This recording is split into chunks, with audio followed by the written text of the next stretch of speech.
حضور اس پرفتن دور میں ہم اپنے بچوں کی تربیت کیسے کریں کہ وہ اس دجل اور فتنوں سے بچ سکیں؟ دیکھیں، ہمارے پاس راہ ہدایت جو ہے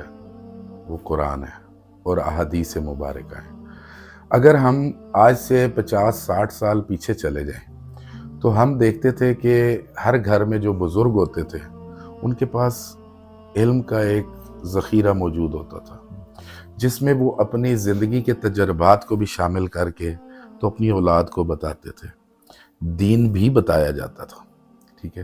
آج اگر ہم اس چیز کو امپلیمنٹ کرنا شروع کر دیں کہ صبح ہم سب بیٹھے ہوئے ہیں، بیٹھ کے ایک جگہ اکٹھا ناشتہ کر رہے ہیں، اور ناشتے سے پہلے اگر ہم قرآن کا ایک رکوع ترجمے کے ساتھ پڑھیں اور پھر اس کے اوپر ہم منیمم 3 سے 4 دن ہم آپس میں ڈیبیٹ کریں، ٹھیک ہے، آپس میں ہم اس ایک آیت کو ہم ایکسپلور کرنے کی کوشش کریں، اس کو سمجھنے کی کوشش کریں، اس پہ تھوڑی سی محنت ضرور ہے۔ ایک رکوع نہیں بھی پڑھ سکتے تو منیمم ایک آیت کی تلاوت کر لیں،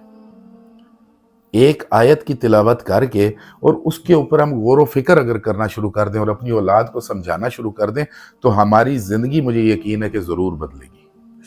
ضرور بدلے گی۔ دیکھیں، آپ کسی بھی مذہب میں چلے جائیں، آپ اگر دیکھنے کے لیے، آپ آبزرو کرنے کے لیے آپ کسی بھی مذہب کو آبزرو کرتے ہیں تو ان کی کتب موجود ہیں۔ اب یہودیوں کی جو ایک بک ہے، دا بک آف زائنسٹ، ٹھیک ہے، تو وہ اپنے ناشتے سے پہلے وہ اپنے ٹیبل کے اوپر رکھ کے تو وہ اس کو پڑھتے ہیں، اور وہ اتنی خطرناک بک ہے کہ وہ جس طریقے سے وہ اپنے آگے بچوں میں وہ چیز ٹرانسفر کر رہے ہیں، اس میں ہم اپنے اولادوں میں کیا ٹرانسفر کر رہے ہیں؟ ہمارا صرف ہم اپنی اولادوں کو یہ کہتے ہیں کہ جمعے کے دن آپ مسجد چلے جائیں یا نماز پڑھ لیں، اور کوئی ہمارا فرض نہیں ہے۔ ہم انسانیت کیسے سکھائیں گے؟ انسانیت جب تک ہم قرآن کو نہیں سمجھیں گے، ہم احادیث کو نہیں سمجھیں گے، ہم انسانیت کا درس نہیں دے سکتے۔ ہمارے نبی نے، ہمارے آقا کریم نے ہمیں جو دین عطا فرمایا ہے وہ مکمل دین ہے۔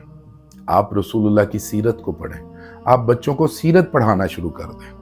لیکن تھوڑا تھوڑا۔ جو لوگ نہیں پڑھے ہوئے، جو لوگ جن کو سمجھ بوجھ نہیں ہے، وہ کوشش کریں علماء کرام کی محفل میں جائیں، کوئی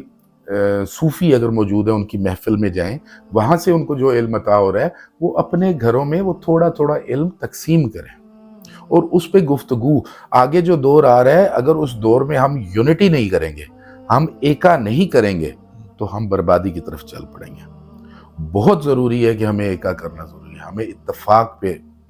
آنا ضروری ہے۔ جب تک ہم آپس میں باہمی اتفاق نہیں کریں گے، ہم مساوات کا